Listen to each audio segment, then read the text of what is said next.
I'm a great believer that artists should never apologize for their art. You put something out there, you paint a watercolor, you make a joke, you make a television show, whatever it is, if people are offended, that's their problem. Rowan Atkinson on free speech and the outrage culture. Rowan Atkinson, the legendary comic genius behind Mr. Bean, has made headlines for his bold views on free speech and the current state of comedy.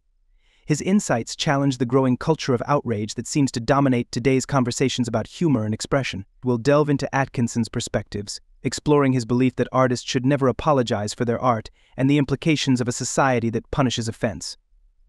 The role of comedy in society. Atkinson firmly believes that the primary purpose of comedy is to entertain. He argues that comedy is cyclical, with certain jokes and attitudes falling in and out of fashion. The crux of his argument is that if a joke fails to entertain, it has not fulfilled its purpose. About where comedy is going? Not greatly, because it's a cyclical thing. You know, 1 minute, certain jokes or certain attitudes and outlooks are just out of fashion. And in the end, the whole point of a joke is to entertain people.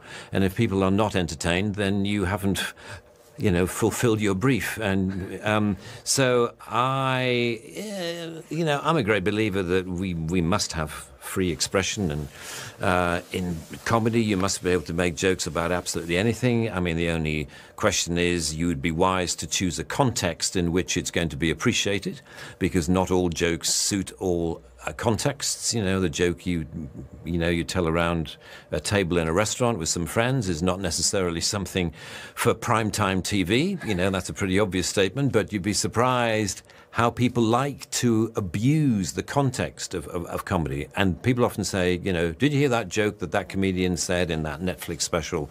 Did you think that was right or wrong? And all I say is, I wasn't there. I haven't heard the joke. I wasn't in the audience when the comedian said it. I don't know what the atmosphere was in the room. If people pay to see a comedian, they've got to accept whatever they provide. I'm a great believer that artists should never apologize for their art.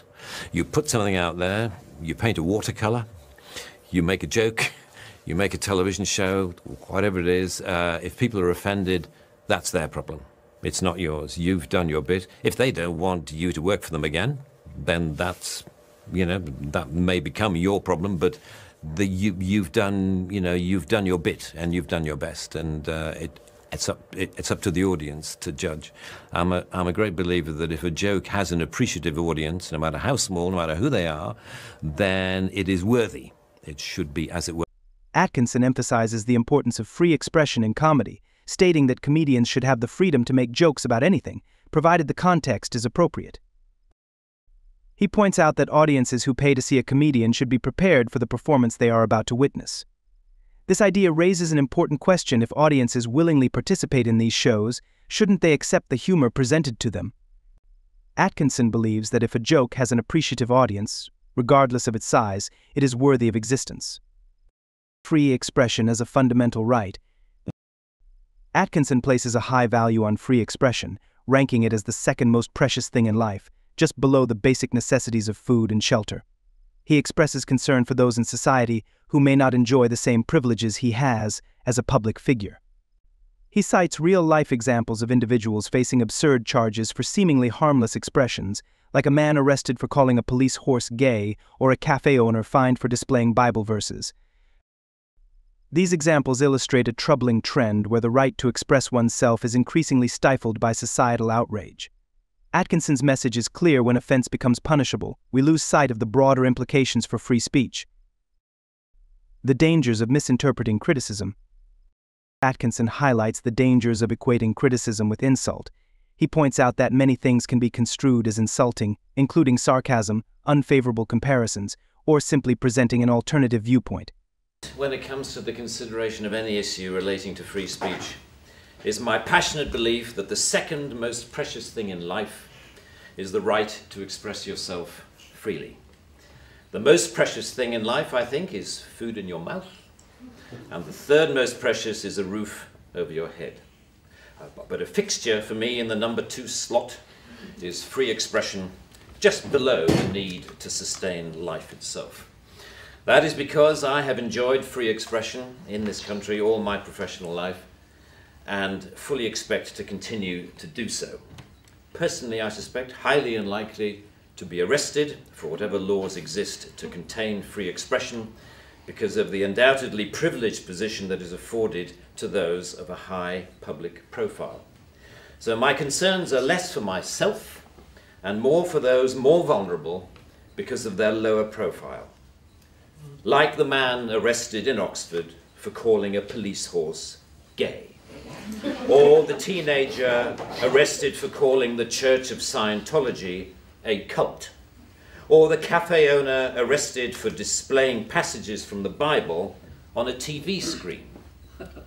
When I heard of some of these more ludicrous offences and charges, I remembered that I had been here before in a fictional context. I once did a show called Not the 9 O'Clock News some years ago, and we did a sketch where Griff Rhys-Jones played Constable Savage, a manifestly racist police officer to whom I, as his station commander, is giving a dressing down for arresting a black man on a whole string of ridiculous, trumped-up and ludicrous charges. The charges for which Constable Savage arrested Mr. Winston Kadogo of 55 Mercer Road were these: walking on the cracks in the pavement, walking in a loud shirt in a built-up area during the hours of darkness, and one of my favourites, walking around all over the place. He was also arrested for urinating in a public convenience and looking at me in a funny way. Who would have thought that we would end up with a law that would allow life to imitate art so exactly? This misinterpretation creates an environment where even mild criticism can lead to severe consequences, fostering a culture of fear around free expression. He argues that this new intolerance reflects a society that is overly sensitive to dissenting opinions, effectively stifling progress. The result is a form of groupthink that pretends to be open-minded while actually suppressing diverse perspectives. The need for resilience in society. Atkinson offers a solution to this cultural dilemma, increasing our exposure to offensive or uncomfortable speech. He compares it to childhood diseases, suggesting that we can build resilience to offense by facing it head-on. This approach advocates for dealing with the message rather than vilifying the messenger.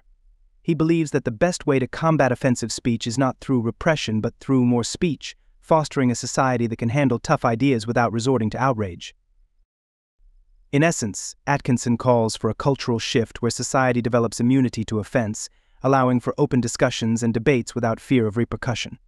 He believes that addressing underlying prejudices and injustices should occur through dialogue rather than through punitive measures.